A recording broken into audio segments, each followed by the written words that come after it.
Hello ladies and gentlemen, this is Japanese running master Ikegami. The topic today is the reason why I've gotten runners faster without changing their running style. Do you try to change your running style as the first things first? Or do you think if you improve your running technique, you can get faster? It's not wrong, improving your running technique is also important, but it's not the main thing. I will explain it in this video. Long story short, what you need to get faster in long distance running and marathon is not a practice but training. A lot of people misunderstand this. What do I mean by that?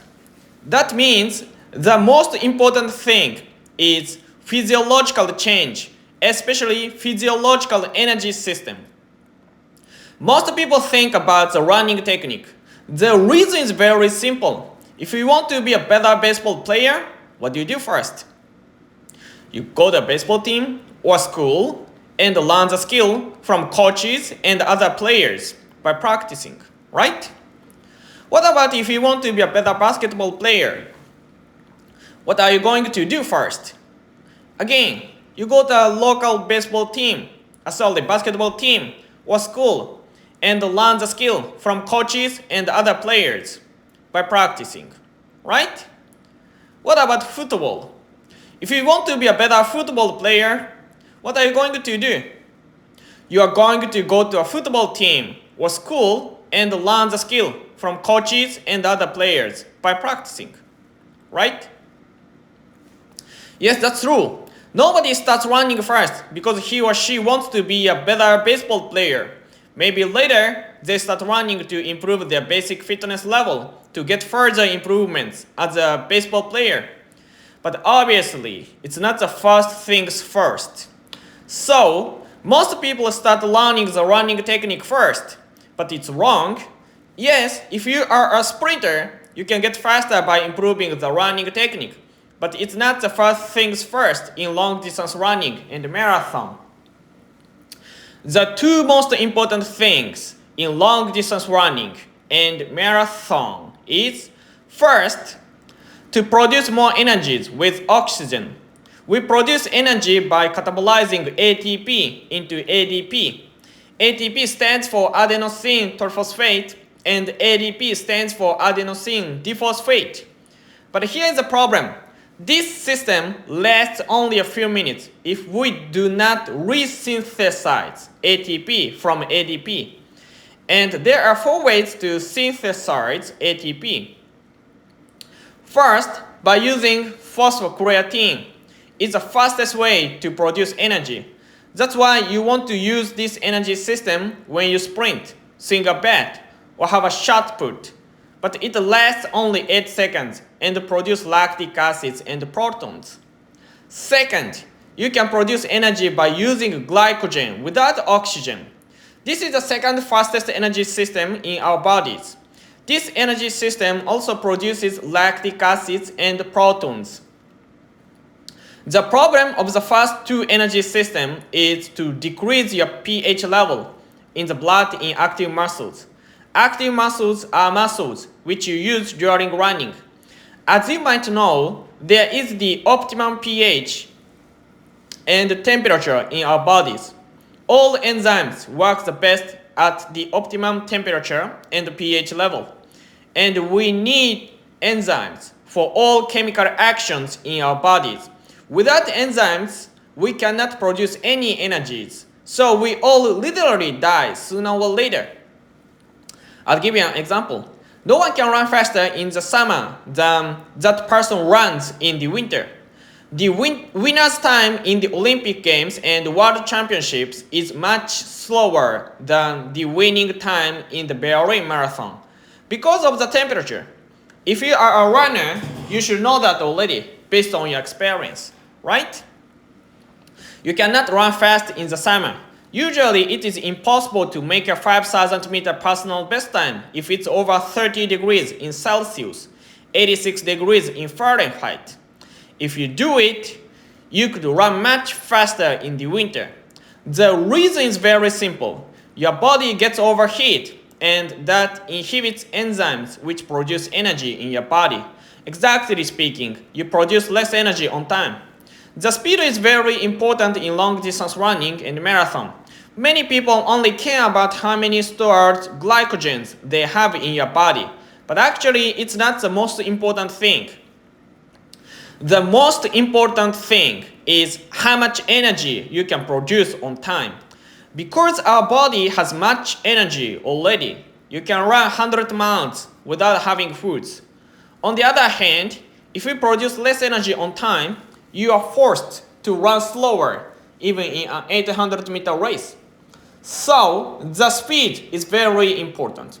And again, if the temperature is over 30 degrees in Celsius, 86 degrees in Fahrenheit, your body gets overheated and it inhibits enzymes activities in your body.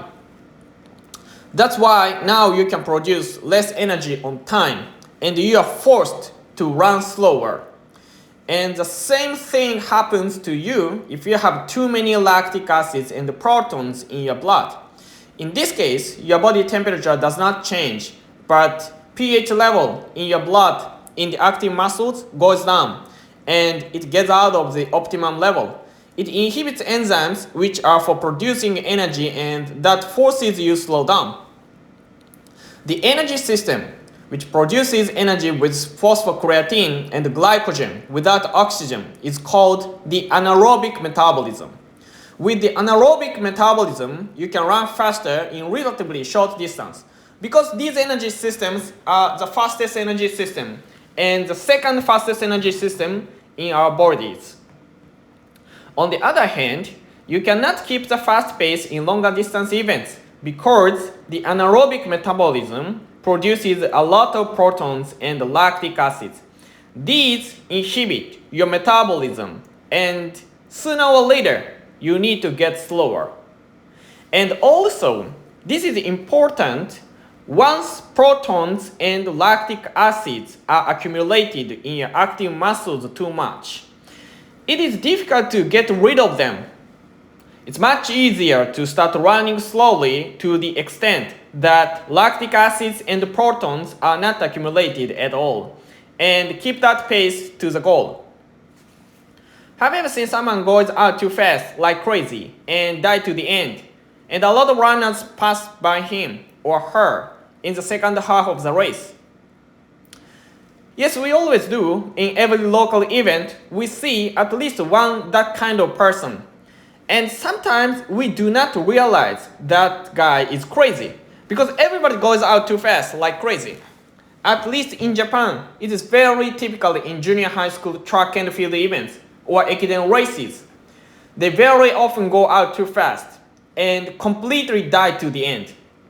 Not a few runners, but at least half of them, maybe more, go out too fast and die to the end. I'm wondering why no teacher and or coaches teaches kids how to make a proper pace.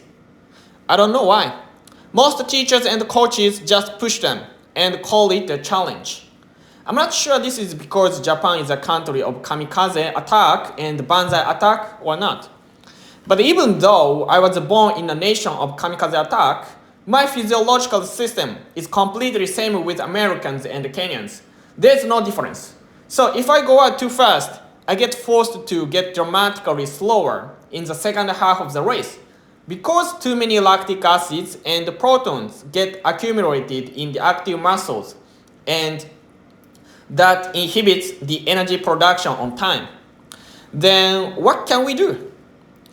We still have two more energy systems which are called aerobic metabolism.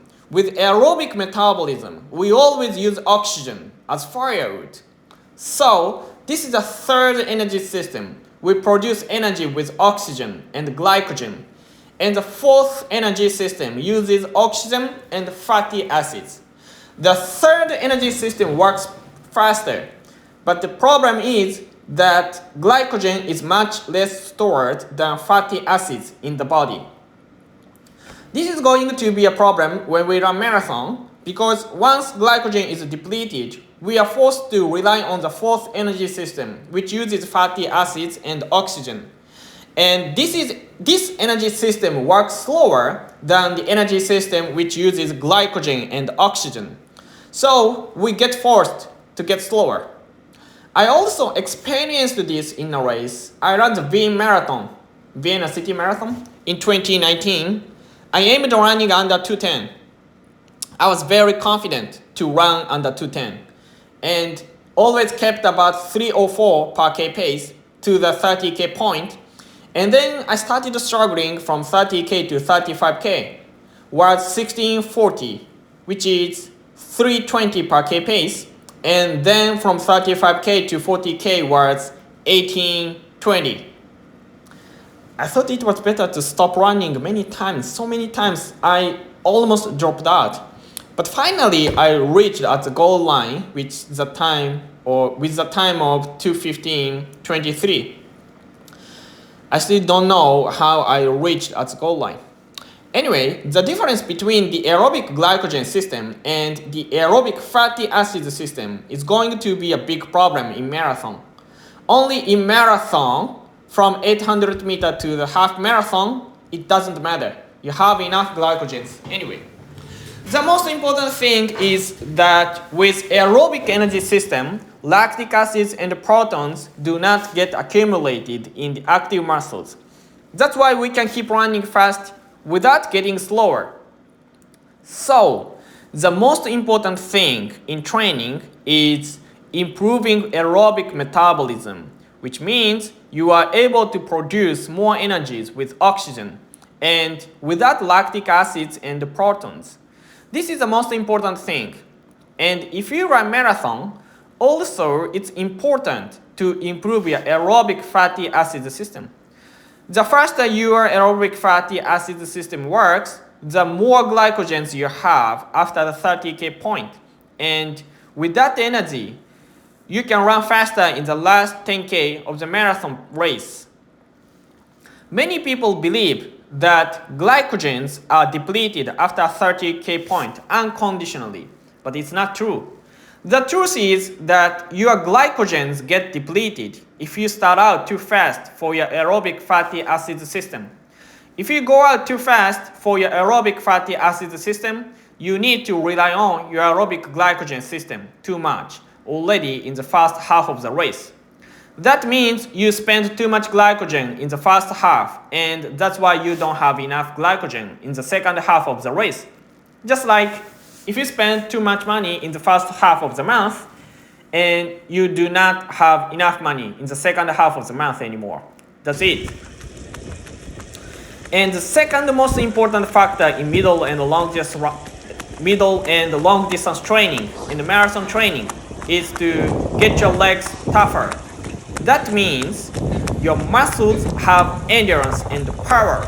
Not only power or endurance, but both. A lot of Japanese amateur runners come to me and ask me what kind of drink, gel, or supplement prevents cramp after the 30K point. This is a very bad habit in the modern society. People always want an easy and quick solution, but sometimes a difficult and long solution is the best. First of all, I want you to think about why legs get cramped during a race. Yes, it's true that your legs get cramped because of the lack of water and or electrolytes. But it's a rare case. In the most cases, they just have a lack of endurance power in their legs. Legs should resist on speed and endurance as much as possible. Have you ever seen that someone gets a pulled muscle in a local sport event when they sprint? In this case, their legs could not resist on that speed. In marathon, usually their legs cannot resist on the endurance. That's why they get cramp. But the question is it only because of the endurance? No, it's always because of the speed and the endurance. Let's say you started out with marathon 3 hours pace, and after the 30K, you get a cramp. The main reason is because you already run longer than 2 hours. But you would not get a cramp if you started out with marathon 4 hours pace. The same thing very often happens to elite runners. After the 35K, their legs start getting heavier and heavier and start cramping because the pace is 3 minutes per K. They never get a problem if they run 330K per pace. This kind of problem always comes from the speed and the endurance. So, same thing could happen in an 800-meter race. Although people usually cannot realize that because we don't know why someone gets slower exactly. Maybe because of too much lactic acid, or maybe their legs reach at the limit. We are not sure. But in any cases, we need leg strength and endurance, both. So let's summarize things once. The two most important things of training for middle and long distance running event, including marathon, is that first, you want to improve your metabolism, especially aerobic metabolism, and also metabolic fatty acids metabolism for marathoners. And another most important thing is to improve your leg strength in terms of the speed and the endurance. Now, the question is, how can we do that? What kind of training we need to get those two things? Now, let me ask you the only one serious question so I don't waste your time. Do you want to know more about training? If your answer is yes, my free ebook, 3 Factors You Get Dramatically Faster Without Any Injuries and Overtraining, is perfect fit for you. All I want to ask you today is click the link below, download my free ebook, and read it at least 3 times. Does that sound fair enough?